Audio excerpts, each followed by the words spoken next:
I know I got a problem. All right, so we're going to reconvene from our tour of Public Works and the fire department next door, and I'd like to invite Chief Louis Gomes down to give us a presentation.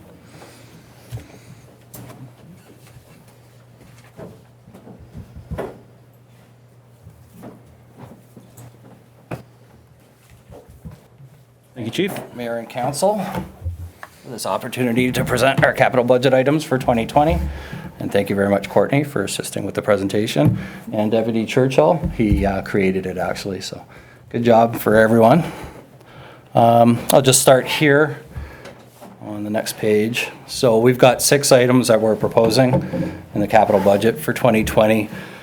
Self-contained breathing apparatus, rescue truck, extrication tools, rapid deployment watercraft, structural firefighting gear, and heavy vehicle stabilization struts. So the first item is self-contained breathing apparatus. It's reached its 15-year life cycle, and manufacturers will warrant their product for 15 years. They call that a lifetime. And so basically, we're basing the 15-year life cycle on manufacturers' recommendations and NFPA standards. We're looking at utilizing a budget of $162,550 to replace 18 to 22 SCBA packs, SCBA masks for all of our firefighters, which would be 42, and replacing our SCBA cylinders and changing their SCBA cylinder inventory from it's over 50 now to 44.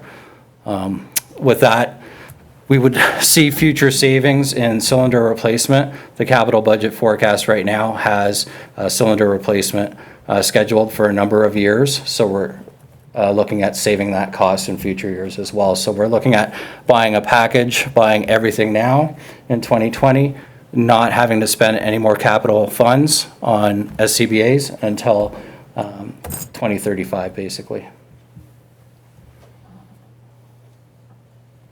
Any questions on self-contained breathing apparatus?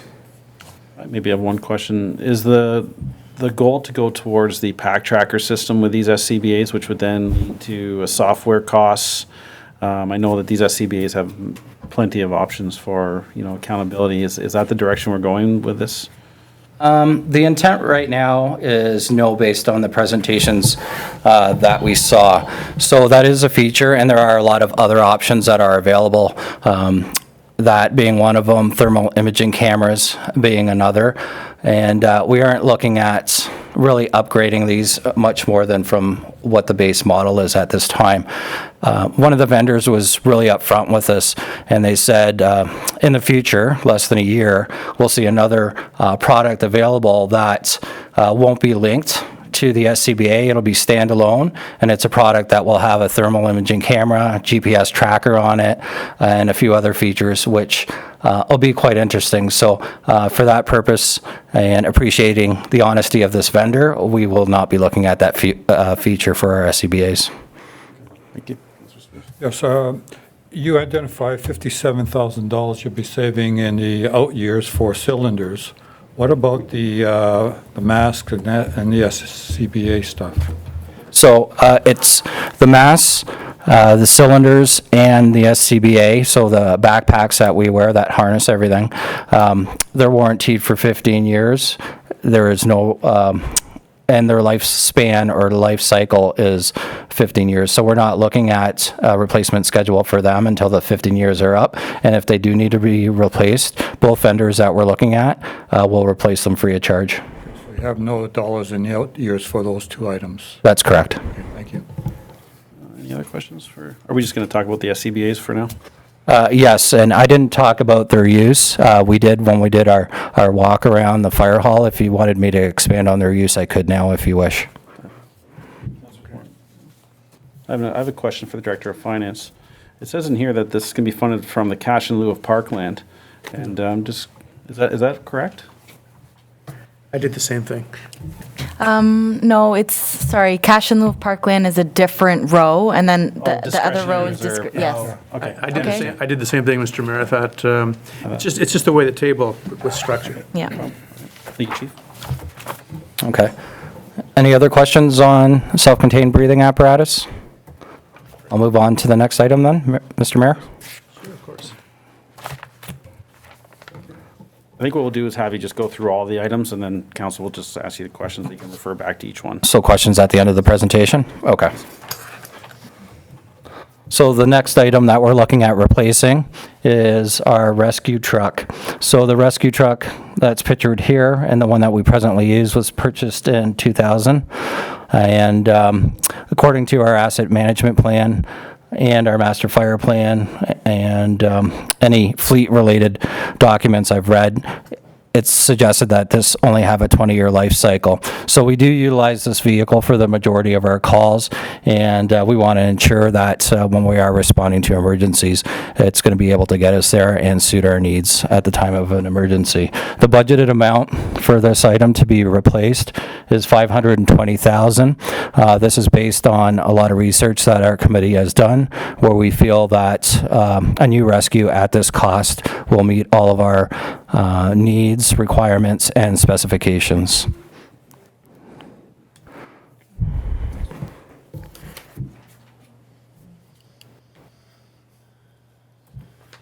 Oh, the next slide just shows some pictures of the rescue vehicle. It shows the driver's seat, some of the exterior pictures, and the interior picture. The interior picture is basically showing a fridge, a microwave, and some batteries that are just located on a shelf. So we do utilize this vehicle for a variety of other purposes other than just emergency response. It becomes a rehab vehicle, becomes a command center. Also for decon, we bring our staff in there to change their clothes. If we have to shelter any patients, we utilize this vehicle for that purpose as well. So the next picture that you see here is the type of vehicle that we're looking at. This is from a neighboring municipality that recently purchased 2 of these vehicles, and it's a modern design, as you can see. It's a cab over design that just utilizes all the space of the vehicle a little bit better, not only for passengers but also equipment. It's got better maneuverability, visibility as well for the driver, and when they've done crash tests, it just shows that it's much more safer than a commercial cab vehicle. The next item for replacement is extrication tools. Pictured here is our present set of extrication tools that we have on the rescue. They were purchased at the same time, year 2000. They've reached the end of their life cycle as far as we're concerned. We are finding that some of these tools won't spread and cut new technology metals that we're finding in vehicles. It also can't cut some of the high-strength metals that we have in transport trucks and other heavy vehicles like that. What we're also finding is that it's tough to replace any components of these tools because they are no longer manufactured. So the next picture shows what all the manufacturers have gone to. They're called hydraulic tools. They are battery-powered tools, so they have the flexibility of being able to utilize them anywhere, inside buildings, far away from where you position the vehicle, if it's outside as well. So there's no hose or gases that are utilized to power these. It's just the battery. And I might be a little too close to the mic, but the strength, surprisingly, from these tools is a lot more force that is available for cutting and spreading as well versus the old style that are gasoline and then hydraulically powered from the gasoline unit. So the budget that we're looking at for this, or these 3 items, is $52,500. Once again, this is replacement, and we've had 3 vendors come out, show their wares. We got to utilize 3 different products, and we realized that we can come in within budget from either of the 3 vendors that we're looking at.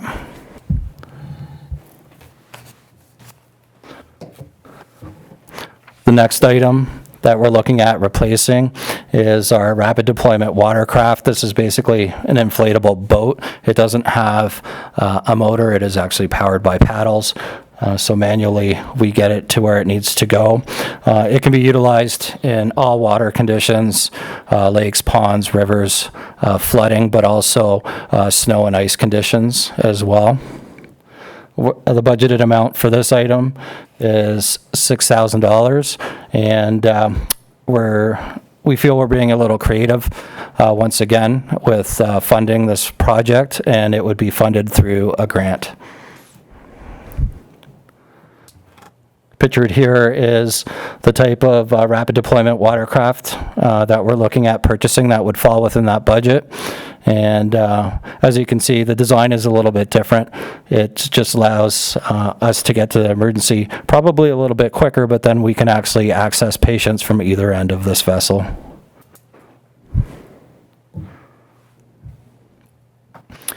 The next item that we're looking at replacing is our stabilization struts, and actually, I stand corrected, it's not really replacing these. These would still remain on the vehicle. We would just upgrade to a heavier duty set of struts. The budgeted amount for that would be $10,700. Once again, we're trying to be creative with our funding sources. This would be only funded through a grant opportunity that we've recently applied to. The reason we do want to go to a different style of stabilization struts is that these struts that we presently have are not rated for heavy vehicles, where the new set of struts would be. So they'd be able to tolerate the weight of a transport truck or dump truck. There's a picture of the type of stabilization struts we'd be looking at purchasing, and as you can see there, it's actually supporting the weight of a school bus.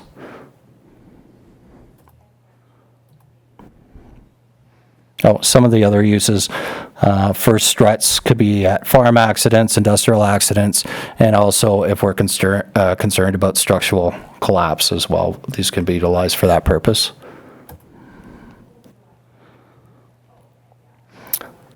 Another item we're looking at is just replacing our structural firefighting gear. It's got a 10-year life cycle, and every year we look at replacing what's required. So this is not any new purchases that are required. This is just replacing existing gear that is expiring in 2020. We're looking at replacing 3 sets at $9,063. And those are the 6 items that Fire is proposing in the 2020 budget. Okay, thank you, Chief. Councillor Spolz. I have 3 questions. First question is, can you comment on looking at purchasing a used fire truck? Yeah. So in the fire service, the opportunity to purchase some used fire trucks is available. As you know, we recently purchased our aerial device as a used vehicle. We do have some concerns when the fire service does sell a used vehicle. There's a reason they're selling the used vehicle. That's not serving the purpose that is required for them, or they're running into a lot of maintenance issues and they try and download that to another service. What we did, just as an example, with the aerial that we bought used, is the previous Plus Lunch management wanted to utilize that vehicle as a frontline vehicle. Once new management came into play, realized that it was costing us a lot of money in maintenance fees. Service time was horrible, so it was out of service, let's say, for a long period of time, many times. So we promise our citizens a certain level of fire safety and emergency services, and then if a vehicle like that is not available for us to provide that service, I don't think that's right, and that is what happened with the aerial multiple times. We also run into an issue with the aerial where the company, American LaFrance, that produced and manufactured that vehicle is no longer in business. So finding parts for that vehicle is tough to do. And honestly, I think that's one of the main reasons that the other municipality put that vehicle up for sale in the first place. Then you look at other things like reliability. So buying a used vehicle, I think you're buying somebody else's piece of equipment that basically was utilized for the best portion of its life, and now you're buying it at the tail end. So you don't really have that reliability because it is a used vehicle. It's been, I won't say abused, but utilized as much as it could over that period of time where they had it, and now you're asking another municipality to basically purchase their leftovers. I'm not a fan, and if I want to provide the best service that we can and a reliable service to our citizens in Post Lunch, I do not recommend purchasing a used vehicle. Good answer. Second question, you're relying on a grant for your boat and the struts. What happens if you don't get the grant? Good question.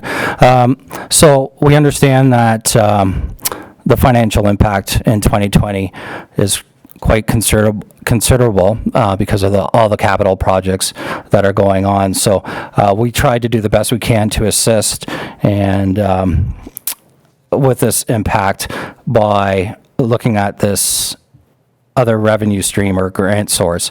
And if we don't receive the grant funding, I don't think I'll say the name of the company that's providing it, but I will at the time if we do receive it. We applied to this company for these grants. If we don't receive the grant funding for the rapid deployment watercraft or the struts, we will not purchase them in 2020 or request permission to purchase them. Last question. As part of the equipment purchases, will you be looking at combining purchases with other municipalities and the county to reduce the overall cost? Yes. So if, with council's permission, if we're allowed to go ahead and put our rescue out for RFP, we will look at the opportunity of having other municipalities join in that might be looking at purchasing a rescue. The one thing I know for sure is when it comes to a self-contained breathing apparatus, we've already got assurance from one of the manufacturers that we can jump in on group purchasing. So the opportunity for group purchasing might save us a few more dollars if we're able to do it a little quicker when it comes to SCBA's, just because it's a larger group purchasing right now at the tail end of 2019, but that opportunity is still available in 2020. Great, thank you. Councillor Roth? Yeah, most of my questions were answered. The rescue truck chassis, I would like to see a comparison between the two different chassis. Okay. So we have a better idea what this cab over is really costing in difference. Okay. Okay? Yep, I'll get that information. And when would you like it for? Thank you.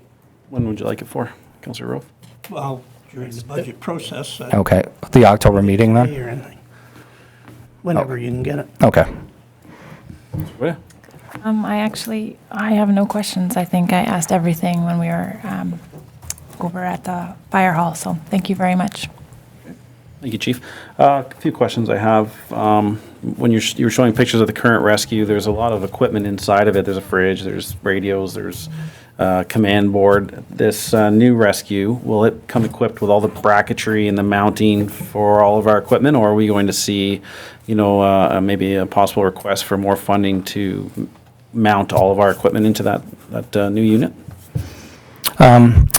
With the purchase of a new rescue truck, you give them the specifics, and our committee is already working on the specifics when it comes to sizing and the type of mounting trays that are required, and that would be encompassed in the $520,000 that we're asking for the rescue vehicle. There would not be another ask for future equipment for that vehicle. Okay, I agree with Councillor Roth, and I mentioned it over there. I'd like to see a comparison between the commercial chassis, so basically replace the status quo truck compared to a custom cab, and that would give you an opportunity then to also present if you feel that there's some, I don't want to call them safety concerns, maybe a higher level of safety with the custom cab. You can bring that information forward. I feel that if they're producing a commercial chassis, that it should be safe.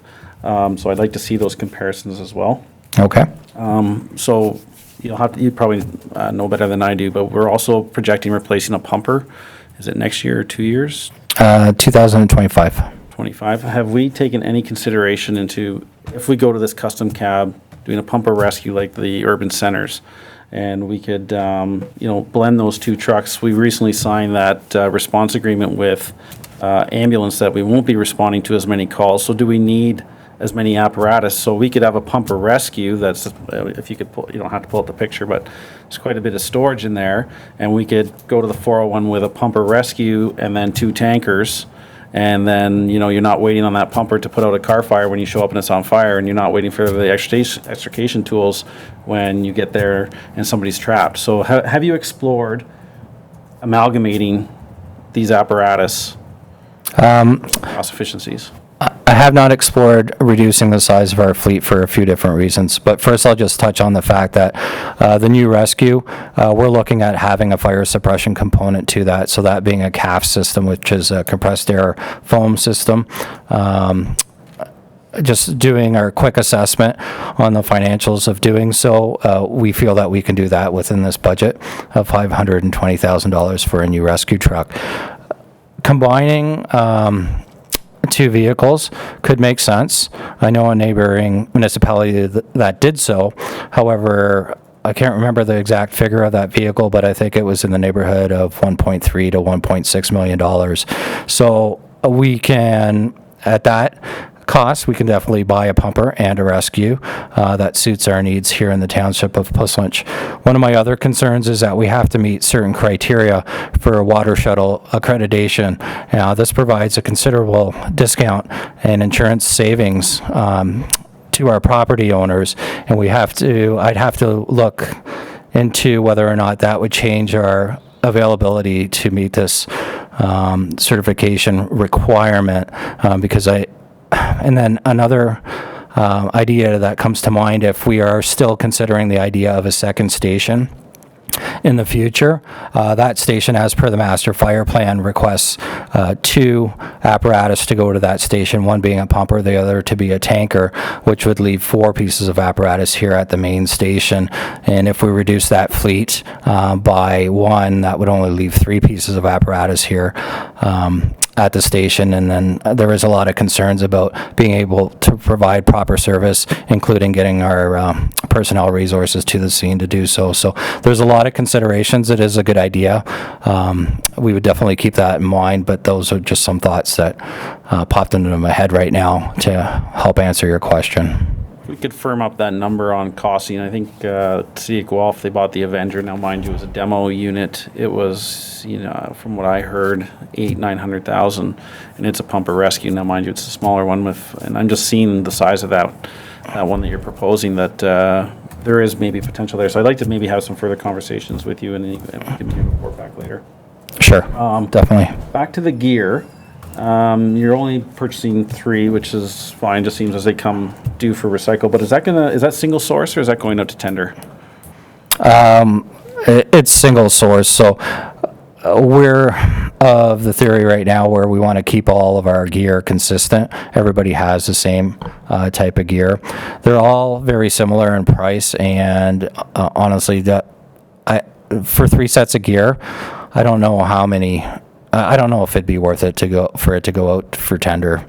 I don't see a lot of savings for 3. If we were to replace all 42 sets, then definitely huge savings could be accomplished by doing so. But 3 sets, I'd rather keep all the gear consistent. For me, that makes sense. Just my last comment will be that if you're not successful on the stabilization grant, I would like to see it still come forward. I see you using them quite often with these heavy equipment rollovers on the on-ramps, and personally, I don't believe that's not within our means to provide that piece of equipment. So let's hope we get the grant, but I'd still like to see it come forward for discussion in front of council. Okay, I fully understand. However, I am pretty confident that we are going to receive this grant coming. Okay, good. Yep. That's good news. Thank you, Chief, for your hard You're work. Any welcome. further questions for the Chief? Councillor Roth? This isn't really for the chief, but we're going through a shared cost service study now with the county, and it just seems for a lot of what we're purchasing here today that there should be some savings if we could work even just within the county. Senator Wellington bought 2 of these rescue trucks this year. You know, it might have been better off for us to go in with them and buy one a year early. I just wonder if we can get the wheels going on this, especially in fire services, because it's a cost saving for everybody, I would think. Those would be comments we could forward to, is it KPMG or who? Yes, if, actually, the timing in all of this is really quite sublime, because the consultant that's doing the work, and they presented at the last council meeting, indicated a revised timeframe for that project. So their objective is to bring something forward to a special meeting of county council and the area councilors at the end of November, I think, November 26th, I think was the date. So the timing couldn't be better, because if some of these ideas are discussed and it makes some sense, then you'll hear about those toward the end of November. Your budget's being struck in January, so there may be potential savings for joint purchasing, for sharing services, and those kinds of things. So good point, and it's a good timing as well. So the objective is this budget will be approved after you have some certainty around shared services. Only the last point I wanted to make, if I could, and I know there'll be a summary, I think, toward the end of this presentation. And the mayor referred to the budget sheets, and it has funding sources. So we have each of these items that we've talked about would be either coming from the tax levy, from a gas tax reserve, from a levy, a discretionary reserve, development charges, others, grants, which is, we're talking about the two items that on the stabilization piece, and the total funding amount. And what I found interesting was the amount of, so these numbers, 500,000, 300,000, those are big numbers. But when you put it in context, most of that is not being funded through the tax levy. It's money that's been set aside from reserves, and you're basically utilizing your reserves to purchase and replacing assets that you've had in your asset management plan. So I think at the end of the budget discussions, it will be, I think, useful for the public to understand that their taxes aren't going up to pay for all of this. There was a plan in place to repair and replace things. Money's been set aside. You've got policies to take your, and we talked about it earlier in the meeting, to take your surplus and set it aside in a capital reserve fund. So you're getting an awful lot of capital items in both fire and in public works that have very little impact on the tax levy. And I think you'll get those final numbers in the roll-up when the budget is presented to you. Thank you, CAO. Councillor Roth, would you like to move a motion? Ms. White Fox has it typed up here in regards to the comparison to the two chassis. Just based on what you indicated during your question to the fire chief, I have that Fire Chief Louis Gomes prepare comparator information between a custom cab chassis and a commercial cab chassis and report back to council during the 2020 capital budget process. Do we need a motion, or do you think that's the more proper way to go about it, Mr. CAO? I think in the past with our capital budget process, we have just said that council directed staff to provide for this specific example. I'm not sure what the best practices or. So as long as the minutes reflect the questions that have been asked for, I think that is sufficient. And it might be that the final resolution, which is passed at the end of this meeting, is the information be received and council and staff be directed to provide the additional research as outlined in the minutes, and then we can describe what those are. So we'll make sure the minutes reflect the additional inquiries that have been made by council. Okay, thank you, Mr. CEO. All right, moved by Councillor Spula, seconded by Councillor Goyda. The council receives the presentation from Louis Gomes, Fire Chief, Fire and Rescue Services Department with respect to proposed 2020 capital budget items. All in favor? Carried. Thank you, Chief. Thank you, Mayor and Council. Next, we'll ask Mr. Fowler for his presentation.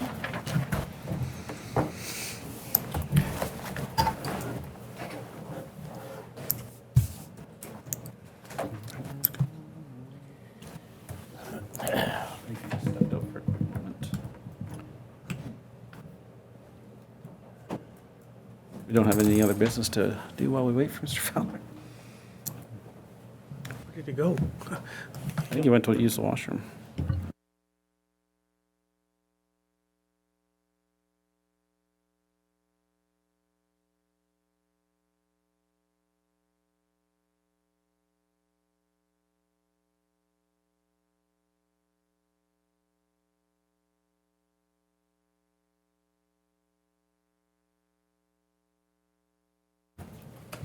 All right, welcome, Mr. Fowler.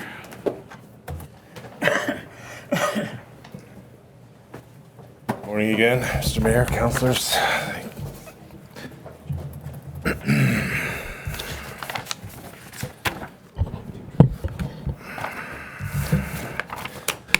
So as we commence the tour of Public Works rear shop, you've been all aware and identified with the equipment that's come to order for this year's capital budget. And we'll begin.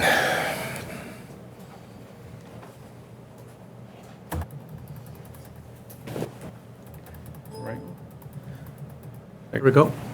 Okay, so the 2008 JCB backhoe, as indicated earlier, it's been fully amortized. It's met its engine life and age as identified through the asset management plan. And basically, it is up for replacement with a newer 2020, yet to be determined model. With that, it's been requested that the consideration be made for a new rear ditching bucket attachment be included with this. It's called a twist-a-wrist, which basically enables the rear bucket to be twisted left or right to obtain the desired slope and angle that you require for your ditching. Also, regarding the front bucket, the attachment's called a quick attach, which enables an operator by himself or herself to easily change attachments, whether it be a front plow, front bucket, sweeper attachment, or any other attachments available for this machine, to be done within 5 to 10 minutes compared to an hour with currently two workers required to help do it. So this is just a generalized picture. What's been highlighted here is the bucket attachment at the end. And basically, you can see that it utilizes its angling capabilities, which offers just a better overall better ditching at the end of the day. And you can see the machine is left up on the roadway and shoulder. It's not required to go down into the ditch to get your desired angle and slopes. And the front bucket attachment is pictured to the right. It includes just basically backing up or pulling up to it, a flick of a switch, and it's all hydraulically driven, clicks on, and you're on your way. Huge time saver.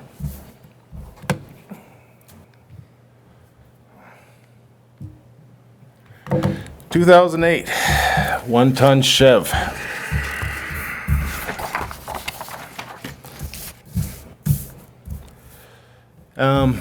What's been identified is that even though it has not met its asset management required 180,000 kilometers, this truck has currently reached its, in my opinion, service life for the requirements that the township requires of it.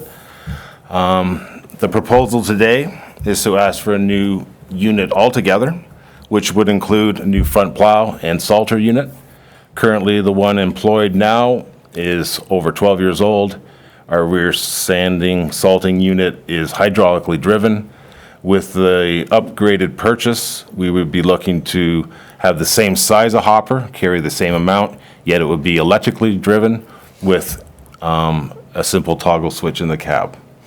The reasons we've had difficulties with this unit has been due to size requirements. Back in 2008, a 1-ton in 2008 isn't to the same specs as a 1-ton today would be in 2020. So with the required repairs, both with the fuel line, fuel tanks, pumps, and also the added repairs that have been experienced in the past couple of years, resulting in around $3,000 per year just in steering and braking components on the front end, it is wise to recommend getting a heavier unit for this truck. This truck is utilized pretty much every day within the Public Works daily life. It ranges from anywhere from forestry, cemetery digs. It's the first truck out for our spring, fall cleanup day. Any roadside garbage calls, this is the truck that responds. We like to have the capability of it that it dumps, so you basically handle the garbage once.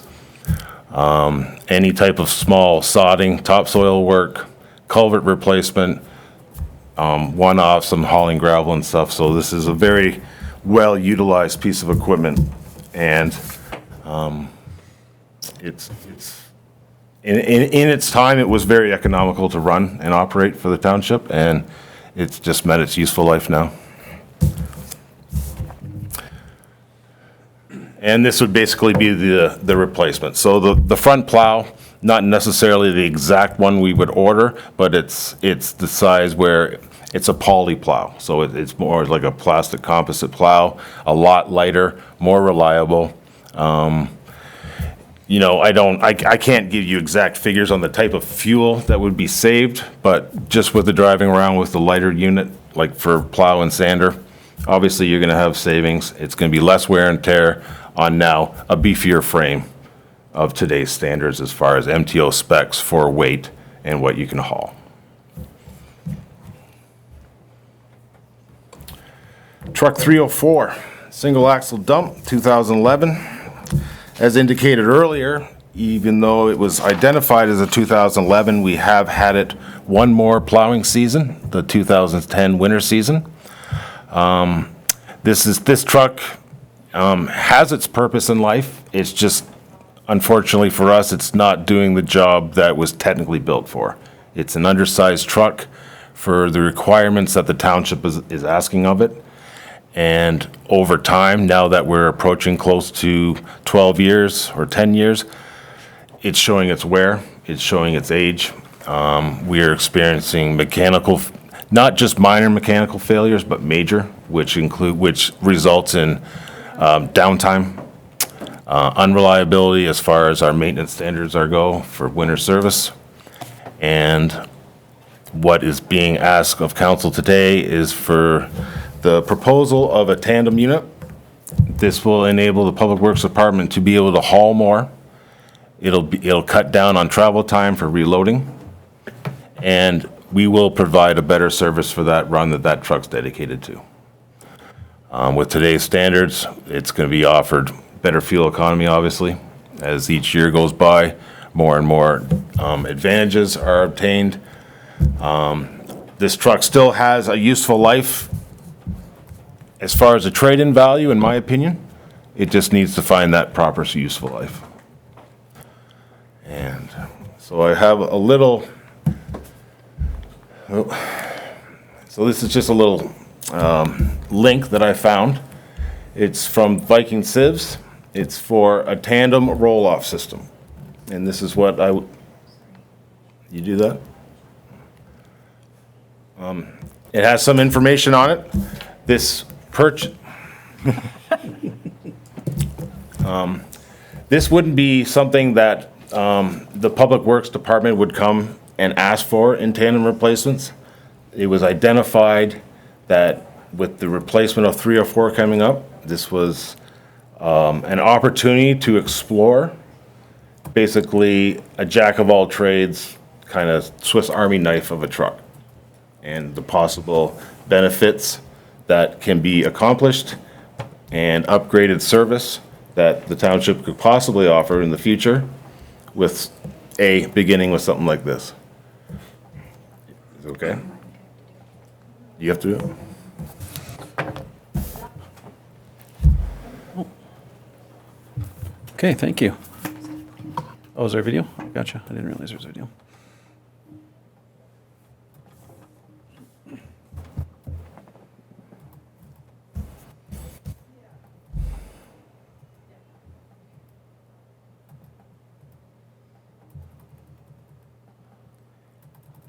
It's a bit of a sales pitch, but it's a link that identifies what type of functions that this unit.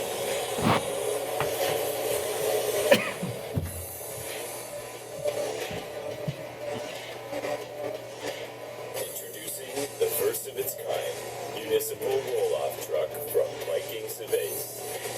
The first ever roll-off snowplow truck with 40,000-pound capacity. You can load, fully loaded. Say hello to the Viking Sieves Roller Pro, the new standard for maximum versatility and true year-round multitasking.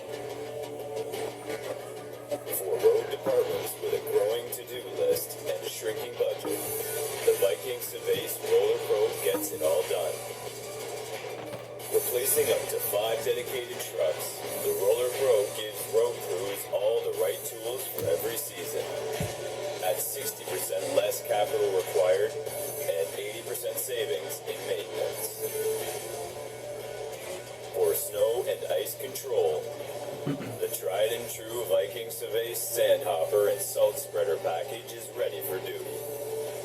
Both front and rear discharge hoppers are available. Slide on the 2,600-gallon direct liquid application tank, and you're instantly ready for spraying down salt brine.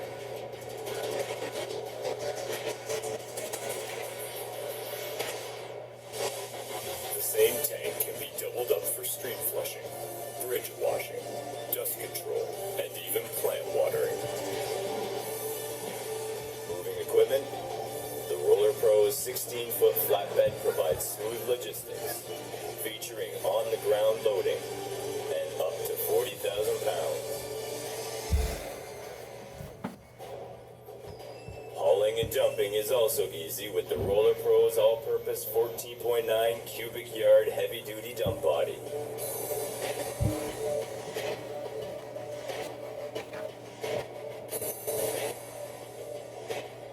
Cleaning up. The Roller Pro's dumpster body can be dropped on site, filled with open doors, and reloaded at maximum capacity. Ideal for municipal work, the Roller Pro is both traffic friendly and designed for safety. Simple but secure, the front and rear mechanical safety locks eliminate any chain requirements. And thanks to the extendable tail, the compact frame allows the Roller Pro to breeze through tight turns. The low frame design also has greater stability with a lower center of gravity. The Roller Pro by Viking Surveys. 5 trucks in one, less equipment maintenance. So yeah, this is something that would be quite utilized well within every department of the township, not only roads, but parks, garbage cleanup day. We currently already have 2 tanks that can easily be retrofitted to fit this type of truck, both for, whether it be for calcium chloride in the winter or magnesium dust control in the summer. And plus, it would be our standard water tank that would go out with the grader every time we do grading. So, with that, I'll like to take your questions. Thank you, Mr. Fowler. Councillor Spillis? Yes, single axle truck questions, first of all.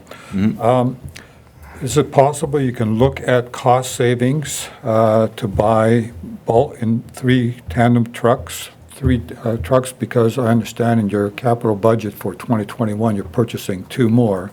You might get a discount at in the order of 5 to 10%, which would translate into $50,000 to $100,000. Yes, that can easily be explored.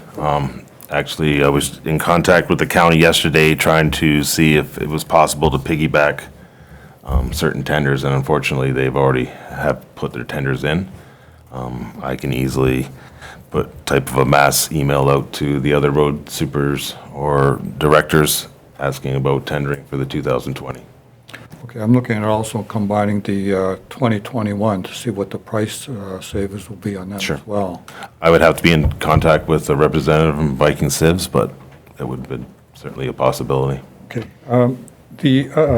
we were out in the back, you mentioned that your existing single axle dump truck has $30,000 worth of repairs on it. That's correct.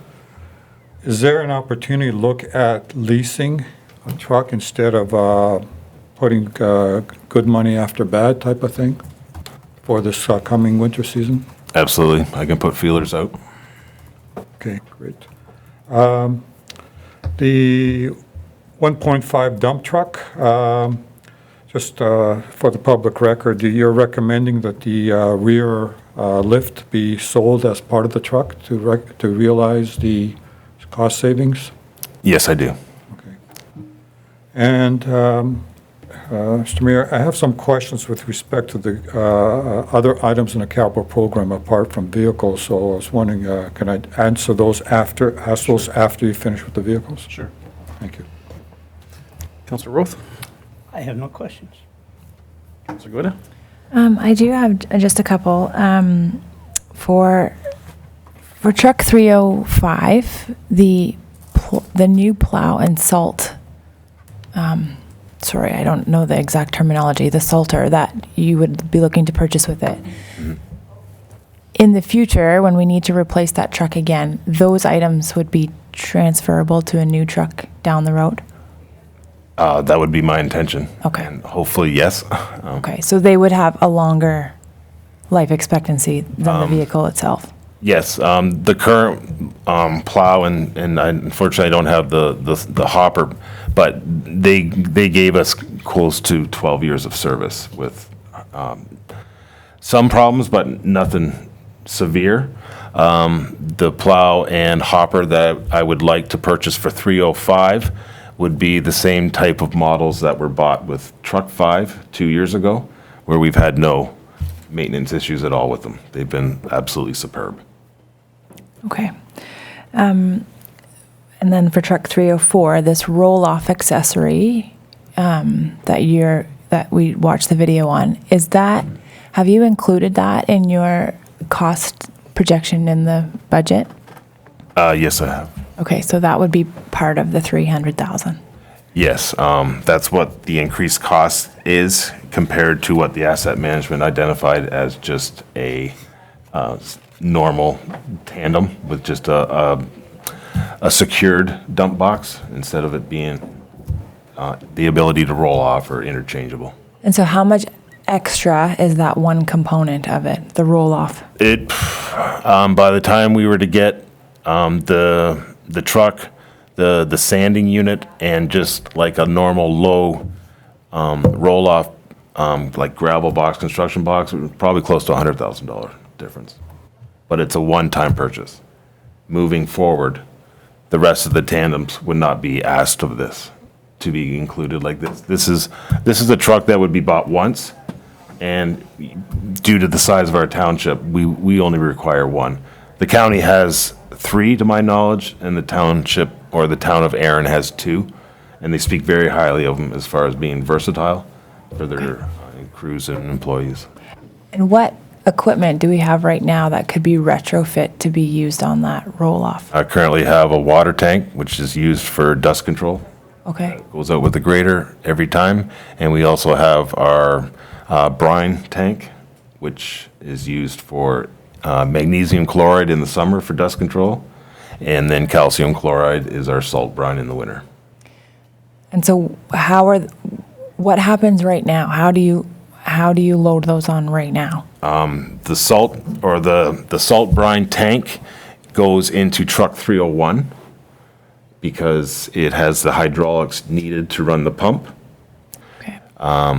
Truck 302 currently holds the water tank. It's just basically gravity fed or released because you're just basically dumping water. So we have in the past kind of shared duties with these trucks, whereas this unit, if pursued, would be the main unit responsible for all these duties.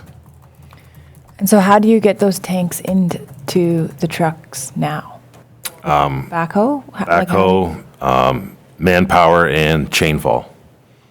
And this new roll-off, you just You just slide back it under up to kind it. of thing? Yeah, Okay. slides on, and away you go. Okay. And then the other question is, with the new truck,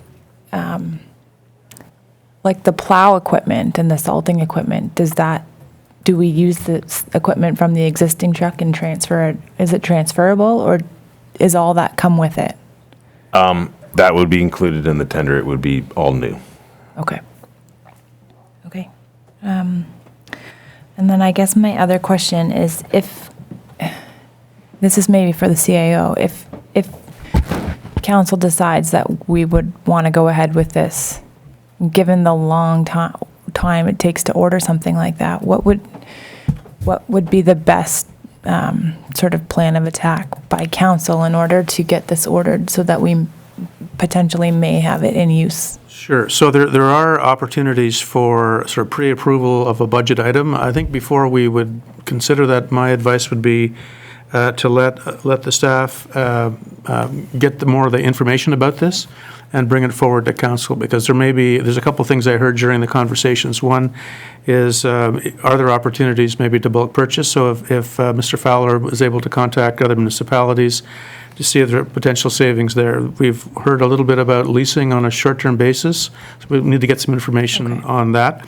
And the third thing is the order time. So I think it would be useful for Mr. Fowler to contact the vendor and get a realistic indication of when, if the order was placed, say, in 2 weeks' time, what the delivery might be. And so we need those facts first, so we could bring that forward back to you at the earliest opportunity, perhaps at the next council meeting or at the October meeting at the latest. Okay, thank you. Mr. Fowler, so just for my clarification, the roll-off system, your intention is to replace the truck in 2020 with the roll-off? Truck 304, yes. So in basically, while ordering a tandem replacement, I was inquiring about adding this feature while replacing the tandem. And then you feel it'll fit within what you've budgeted for the tandem? That 330, or is it 430? 330. It would be around 250 if we just went with the standardized tandem with just the normal dump box. Does that add to the delivery of this unit? That it's not really the most common plow truck they provide, so would we be able to order a regular tandem and get it sooner, and then still order that and get it in 2020, even if we order the 3 or 4 together? My interpretation from speaking with the county is that municipalities seem to be grasping onto this concept, and that these roll-off units are being produced just as fast as the normal dump boxes and plow units. All right, and just down to the ton or ton and a half truck, not to, pick bones at certain suppliers, but, that one out there is a certain brand. Are we gonna encounter the same problems with their, say, ton and a half? Or like, you had a picture up there of a different supplier. Is that because you feel that it's built better, it's a bit?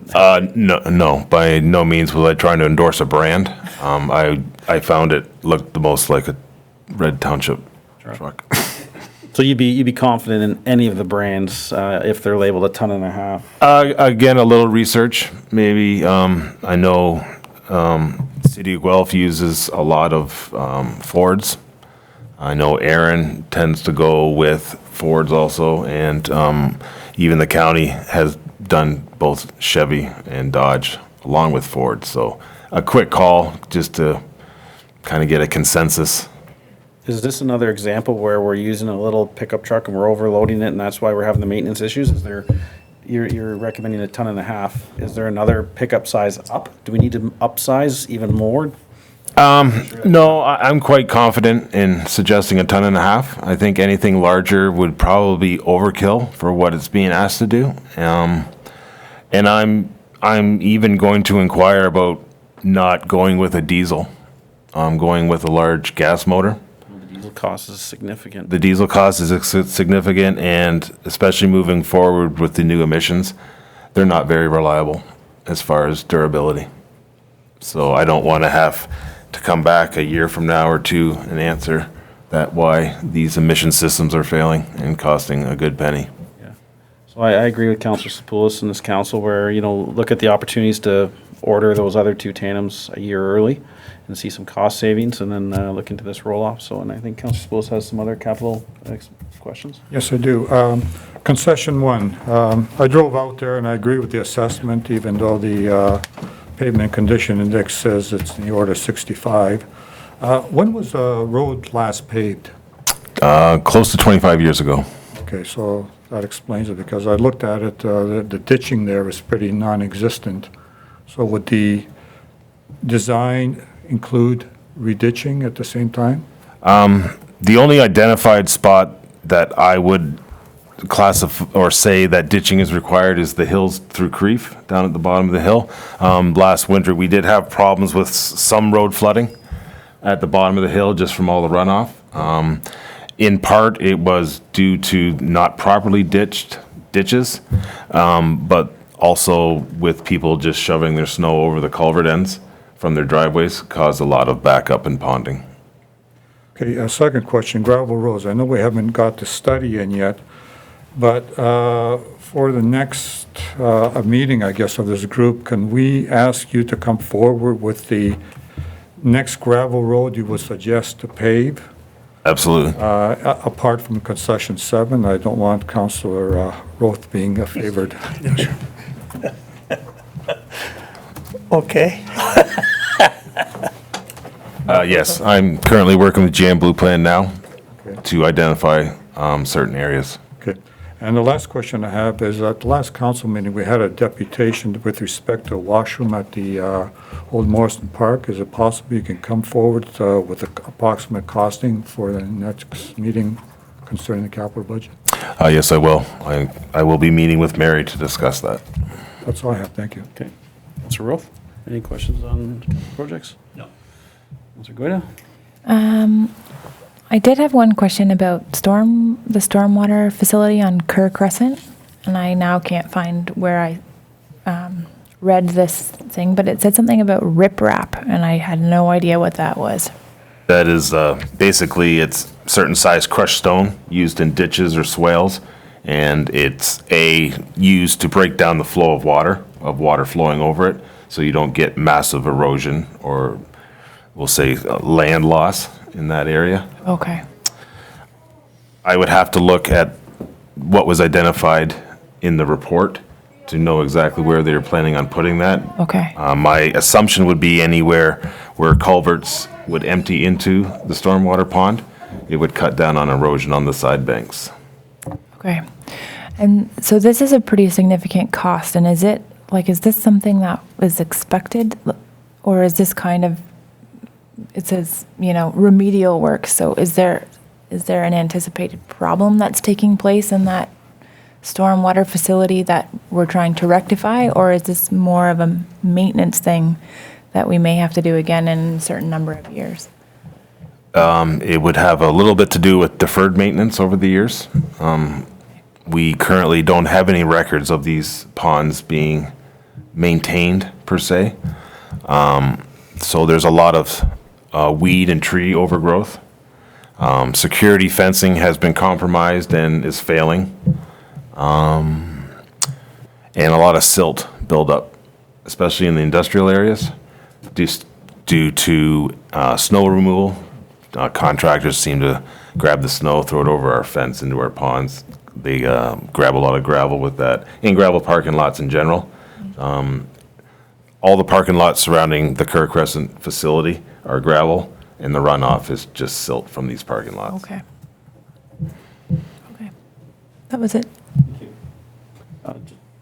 The contractors throw snow over the fence into the retention ponds with a loader? A loader or whatever equipment they're using, yeah, it's been witnessed, and Can you put blocks, buy some of those cement blocks from the concrete plant and put them around the perimeter to keep the loaders away?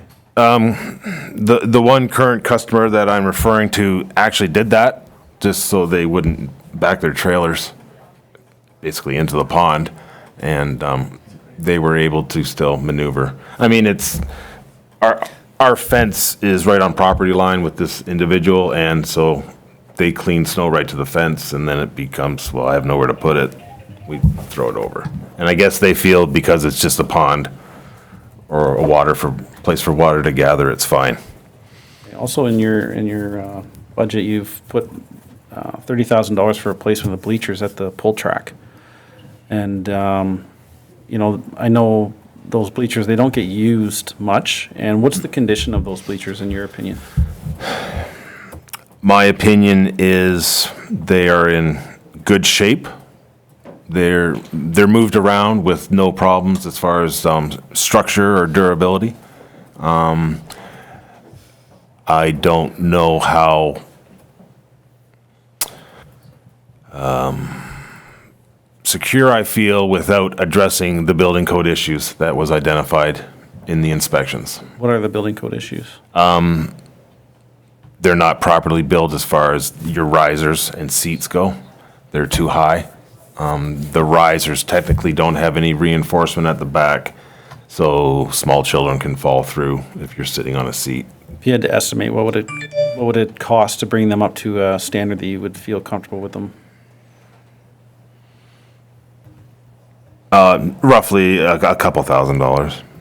So there's potential that we could upgrade these bleachers, and then we could maybe offset the cost for the washrooms at Councillor Sapoulis from that 30,000 and get both projects inside the budget?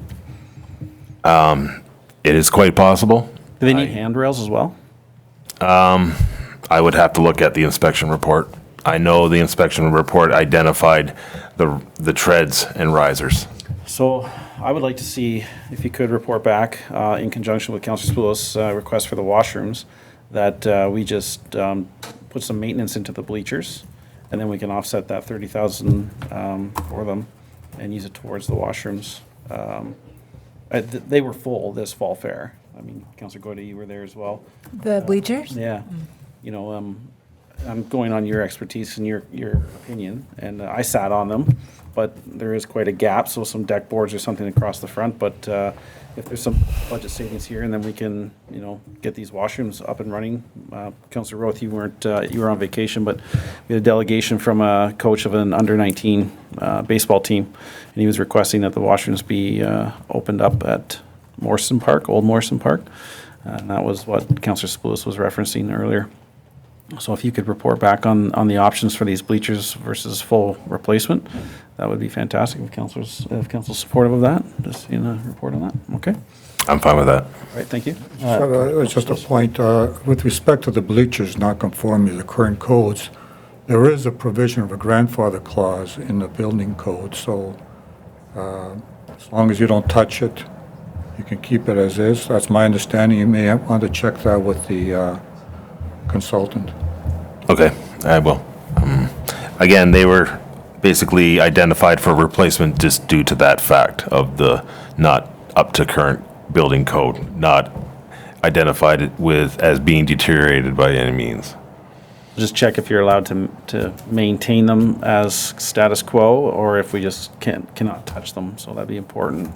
I agree with Mr. Sapoulis that when it's basically grandfathered, so don't tear it down because you can't put it back Yeah. the same.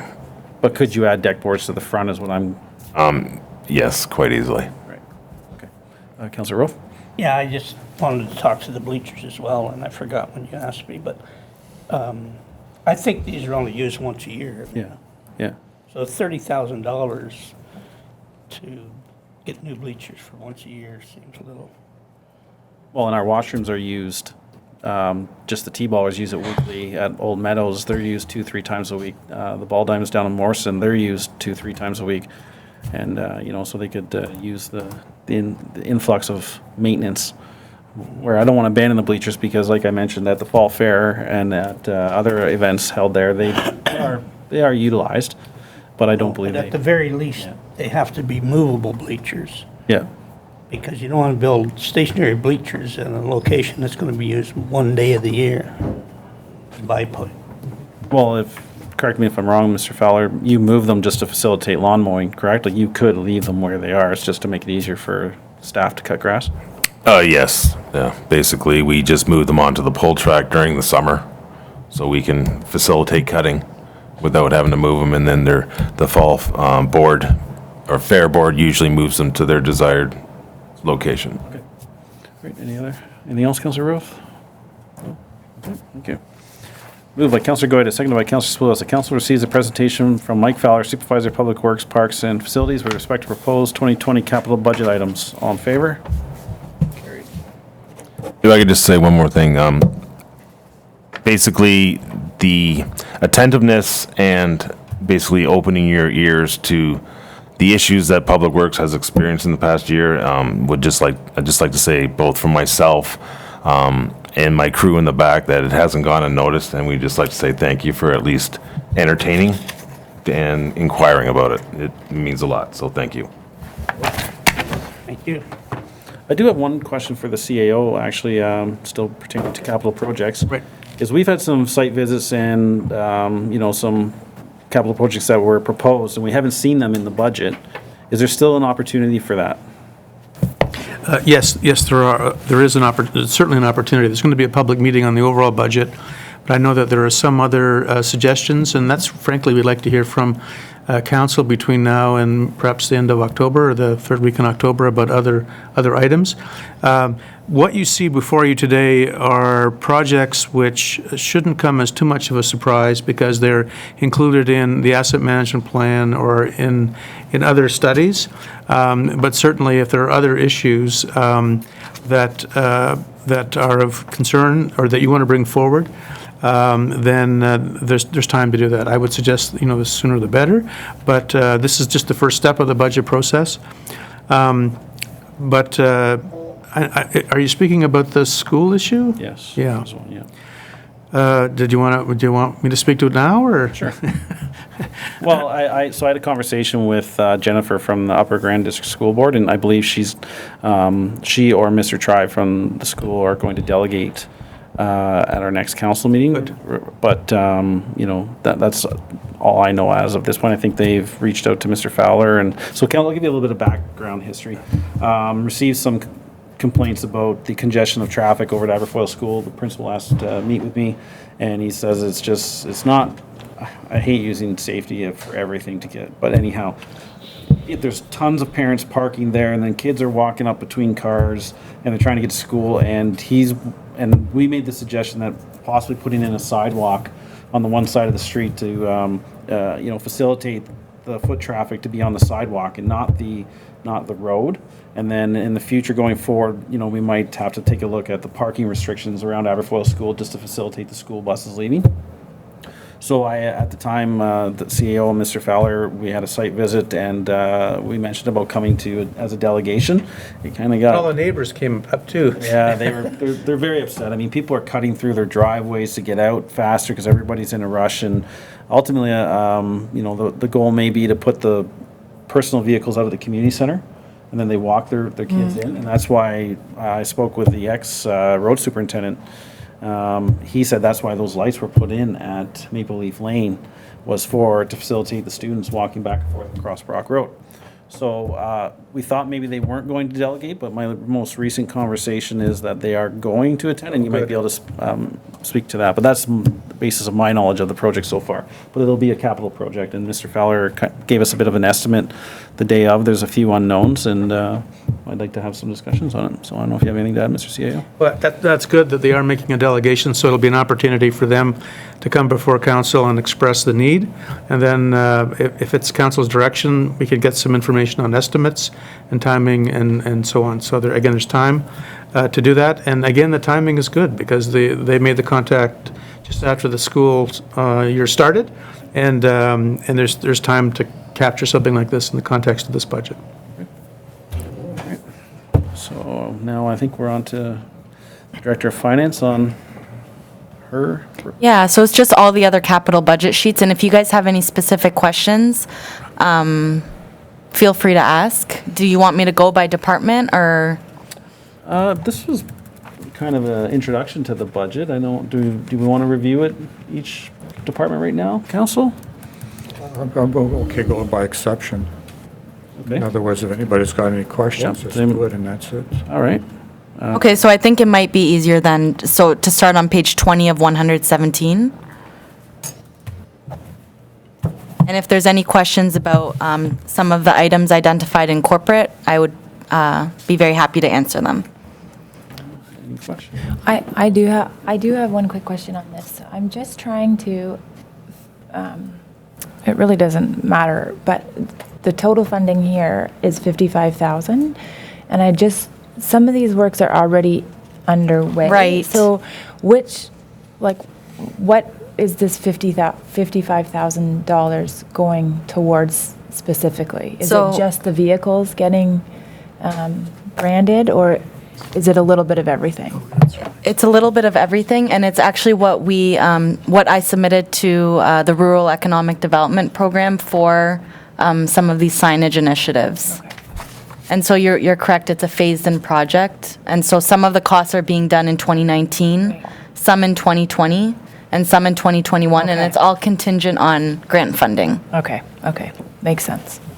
This is the only one I had comments on. The dollars on page 20 and 21 don't seem to jive. Like, would you do the math on the total sum on page 20 and you compare it to 21, it doesn't seem to jive, so you may want to look at that. Yeah, it's because some of the costs are being incurred in 2019 through the Main Street signage initiative, but perhaps removing some of those numbers would make it less confusing. So we'll do that for the next round.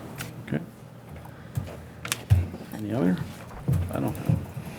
Started on page 20, what, So now we're on page 27 for finance, if there are no other questions about corporate.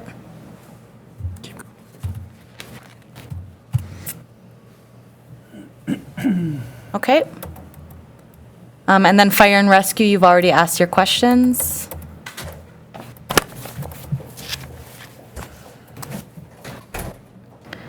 Sorry, Mr. Mayor, just before you do this, I think it would be useful, as you continue to inwardly digest all of this stuff, if you have questions of Mary on the corporate side of things, just flip her an email or call her. Because we're not asking you to make decisions, in 15 minutes. But if there is something specific, simply email Mary or call her and she'll help you out. Okay. is that it? Yeah, if there's no other questions, then that's it. All right. Moved by Councilor Rowe, seconded by Councilor Swill. The council receives a presentation from Mary Hassan, Director of Finance Treasurer, with respect to proposed 2020 capital budget items. All in favor?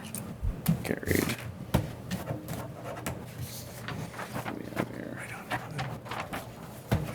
Moved by Councilor Rowe, seconded by Councilor Goyette, that the following bylaw be taken as read 3 times and finally passed in open council. Bylaw BL 2019-057 being a bylaw to confirm the proceedings of council for the corporation of the Township of Pleasant at its meeting held on the 25th day of September 2019.